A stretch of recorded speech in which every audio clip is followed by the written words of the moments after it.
Hey, Ashley. Hi, Connor. All right. When was the last time you did a LinkedIn Live or ever? Never. First one. Okay. Fun to be part of the first one. I'll try and make it as easy as possible. Um, we'll kind of do some intros and stuff as we wait for people to join. But as people come in, please feel free to drop comments. Any questions, we'll do our best to answer things as we go. Obviously, there's probably a lot of questions out there about the hiring market, as everyone knows, and kind of industry trends and things. But we'll do our best to get there. So we'll kind of wait just a little bit more to let people start joining. Sounds good. For those who don't know, Ashley is a trooper. She's feeling a little under the weather, and she's still ready to provide the insights for us. I'll try not to cough in everybody's Yeah, ear. it's totally fine. Oh, all right. So I'll jump off. Hi, Sarah. Hey, Sarah. I'll jump off with starting intros for myself. So I'm Connor. I'm a lead client experience manager here at Celarity. I've been with Celarity for 4.5 years now and been in recruiting for almost 9, which is just wild to think. Yeah, anyway, Ashley. Cool. My name is Ashley Flitter. I'm the VP of Operations at Breakthrough Consulting. We're a digital marketing and tech firm based out of Minneapolis. I have been doing the digital marketing thing at small businesses and startups for an embarrassing number of years, 15 plus. So yeah. No, I'm excited to chat too. And obviously when we talked about like, hey, industry trends, salary's a big piece. How do we navigate that? I mean, you were the first person that jumped to my head to talk about all this. I think your insights and perspective is going to be super helpful when going into this. So I think starting off with some stats is probably the best way to do this on what the market kind of looks like and things of that nature. I mean, obviously over the last few months, if you're on LinkedIn, you've seen hiring freezes, layoffs, etc. What does that look like? It all sounds really scary. So is the hiring market kind of cooling off from what it was in 2022, early especially? So in 2022 as a whole, employers added 4.5 million jobs. That is the second highest number dating back to 1940. So even though the end of that year seemingly seemed slow, it was a record-breaking year for job growth and things like that. And then looking at a snapshot of LinkedIn data, it showed the rate at which workers swapped jobs jumped in December for the first time in 4 months too. So while it seemed like, hey, people aren't really leaving, it's the end of the year, that number actually escalated a bit for the first time in a while. And then also the unemployment rate fell another little bit, shockingly. It's down to 3.5%, which is alarmingly low. And then Minnesota, I know it's below 2% as well. So it's a strong market overall. And I know the end of the year seemed a little bit tougher, but on all that data, Ashley, what does that kind of scream to you? How did the end of 2022 hiring look from your perspective? What were you seeing out there? Yeah, I mean, we definitely throughout the year saw just a really tight market, a lot of talent out there, but obviously came at a price because you did see a lot of that people looking for greener pastures, right? A lot of people are excited about the market because it is definitely sort of the employee type market that we have right now, where people were seeing like, hey, I can get a big bump just from switching jobs.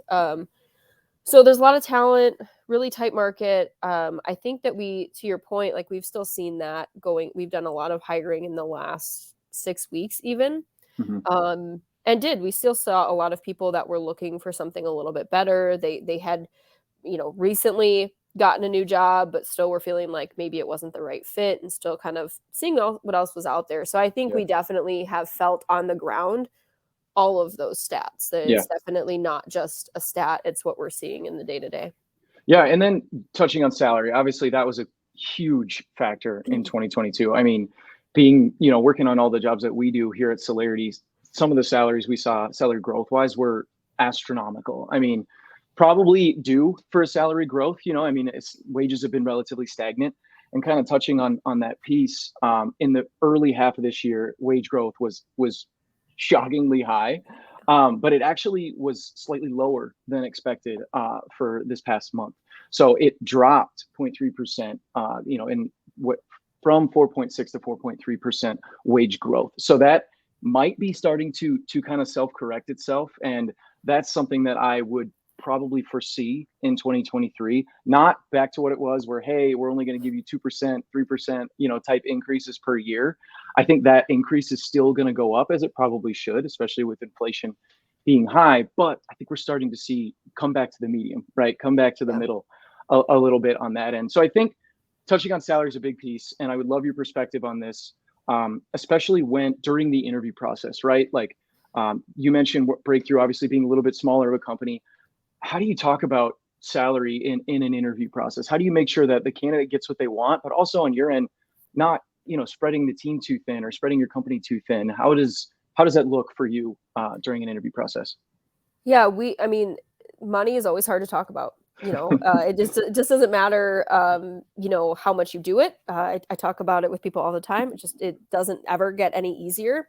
Yeah. And so I think the thing that we have found just to be the best approach to this is just to be transparent up front. So we do we're getting better at posting the range when we do post the job so that it's really clear of what we're doing. We haven't always been great at that, but we're getting better at it. But I think the other piece of that is if we see somebody that we really like, that we really want to keep talking to, but the salary expectations are just way out of line for what we're able to do. Yeah. It's just about being honest up front. The last thing that with the job market the way it is, the last thing we want to do is waste anybody's time. And I don't want to waste my time. When we are hiring, we put a lot of effort into the process. We are trying to keep it tight so that it's not this like nightmare of 20 interviews with 20 different people and you got to sit on a panel, and we try not to do that, but the work that goes on behind the scenes to keep it tight, it's a lot. And when you're trying to think about how do we make this an offer that's enticing for somebody, there's a lot of work that goes into that. And so the last thing we want to do is be putting in all of that work just to have it fall flat, especially if we know up front their expectations are different from ours. So we really try to do it early. Sometimes we'll have a separate short conversation to say, hey, this first interview went really well. Just need to level set with this. And if you don't want to continue, totally understand. But we would love to continue the talks, and we can get creative about how we go about compensation if that's going to be a sticking point. Yeah. And I think the interview process is such a key piece. You mentioned being honest, being transparent throughout. Obviously, you want to cultivate that culture internally, and if you do, that's great. It's never easy to talk about salary amongst other things, but if you can start incorporating that into the interview process, that's only going to show talent and those really strong people that you want on the team what it's like to work there. And if it's not upfront on that piece, then it's never going to kind of work out in that end. Also, talking about building sustainable hiring practices and building that into the interview process. So when you see a candidate who might want, say, 20K over, what you're able to pay, but you offer other benefits, is there anything that you can encourage during the interview process? I meant you have brought up, hey, let's talk about benefits. Like what do you need? That type of thing. How do you go about that piece as well? So beyond just that base, what else can be done to encourage, bringing in talent? Yeah. So we like to let people know up front that, hey, we are continually developing our benefits programs. And it's a key ownership area for me, is how can we make sure that the team feels taken care of, beyond being at market rate, right, for your role from a salary perspective. What are the other things that are important to you? And just being really open to those conversations. And I'm very clear that it's not like we're always going to move forward with something, but we're always open to ideas and conversations. And sometimes it's something that's really easy for us to do, and sometimes it's maybe not. And we kind of go from there, but we have those conversations. We also, one of the things that we do if we are getting close with somebody is we like to show what their overall compensation package is going to look like. So we actually break it all down and say, and I actually took this sort of from startup life, because I think that's something that startups actually do really well, is they say your base is going to be really low, right? Because it's a totally different world there, but your base is going to be low. Here's all the other stuff. So we're saying like your base is comparable, right? Hmm. But here's all the other things involved in the way that we are going to make sure that you feel taken care of. And being able to show that, I think, is very reassuring Yeah. to candidates, because sometimes I've definitely heard a lot of nightmare stories about, it's all lip service and you get in the door and it's not what you expected or not what was promised. And we definitely try to avoid any of that. We try to be crystal clear up front. Here's all of the things that we're going to do for you when you Yeah. come to the team. And just know that this can shift. If you have other ideas, like, let's talk about it. Yeah, no, 100%. I mean, so many times, being in recruiting for almost 9 years, the only thing that's talked about when negotiating that salary piece is the base, right? And then all of a sudden the benefit package comes and it's the base might be what you want, but the benefits aren't even Hmm. close, and I've seen that happen where it just doesn't work out for candidates. So incorporating all that in that interview process, it just, again, it showcases the culture that you fostered internally. And then also just, everyone's on the same page. Why wouldn't Yeah. you want that? Yep. So for 2023, obviously, like we've talked about, we think wages will still continue to increase, probably not at the level that they were, especially in the beginning half of this past 2022. How do you go about building that into your interview process without breaking the bank for your team? So like, how do you game plan for, okay, we need to grow, we need to hire, and we need to attract top talent. So how do you not just jump at that huge salary and then understand like, oh, maybe in a few months we realize we kind of jump the gun on that, or if how do you game plan the headcount? How do you know, oh, we do need this person, or we only need one person when you need them, that type of Yeah. aspect. And it's a great question, and you kind of brought this up before, which is sustainable hiring, and that's something that, if you do follow me on LinkedIn, you know that I sort of beat the horse on this one, right? But um, being really in tune with what your company needs is like first step, right? It's really tempting, especially when times are really good, to just keep trying to just grow, and it's sort of, people have equated growth with headcount, and it's Yeah. just, that's not always the case. And so we try to have usually about a 3-quarter hiring plan. So I kind of can look at least until Q3. And in some Hmm. cases, right now, I've got a plan out through Q4 of this year of, what do we think we need to hit our revenue goals? What do we think we need to hit our profitability targets? And Yeah. so we kind of make the base plan from there. Um, but we also understand that that needs to be flexible. And, you sign, we try not to be too dependent upon the different clients we sign and things like that, because that's what leads to, oh, we got to just go get whoever we Yeah. can, pay them whatever they want.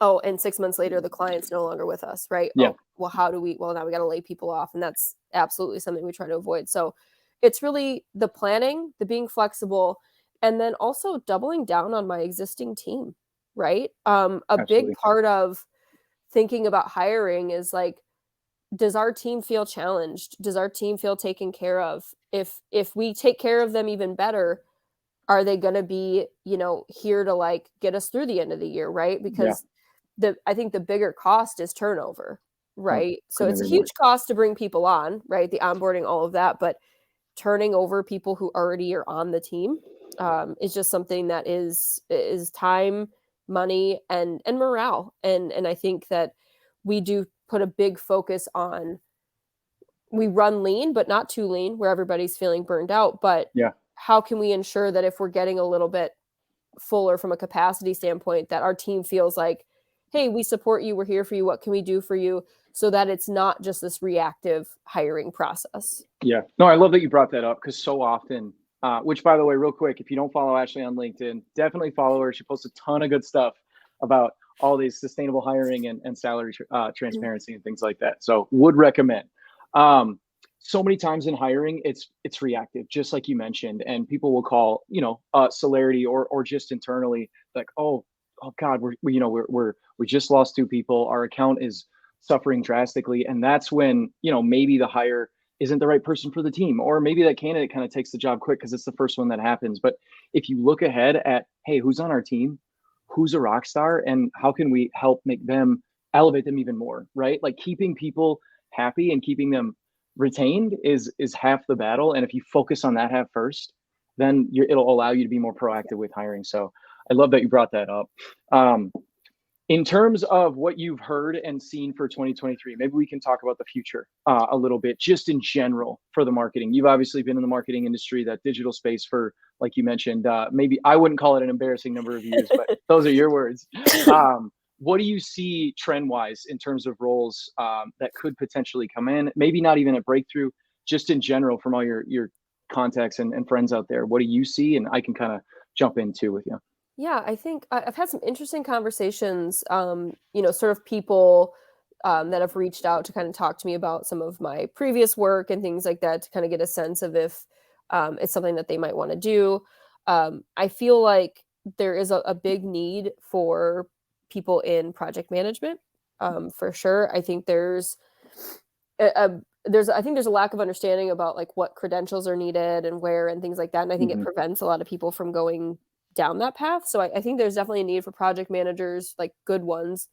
I definitely see growth in the account management side too, at least for us. Um, you know, One of our core values is Michelin star standards. We really pride ourselves on just the service side Hmm. of what we're doing. And I think for us, having good account managers is a huge part of that. Yeah. Um, from more of like a production side, I think you'll still never have enough paid search marketing people. I can attest Um, to that. I can attest to that. On our end, paid has been the key thing for the last 6 months, and I yeah, it's only increased on the, especially just digital as a whole has gone crazy. But that PM piece that you mentioned, so we got all these great production people, all these great people who can complete tasks, but how do you keep it all on pace? How do you keep it all moving forward? So the yeah. PM piece has been something that I've also heard from others. But anyway, are there other types of roles or trends that you think could come in? Of course, there's always tech, right? Yeah. I think that's a side where the growth has not really slowed down. Yeah. And I think one of the things that you'll see is as people's marketing budgets maybe come down this year, because that's something else that we're contending with is, marketing budgets probably aren't going to be what they used to be, Yeah. at least for a couple of years.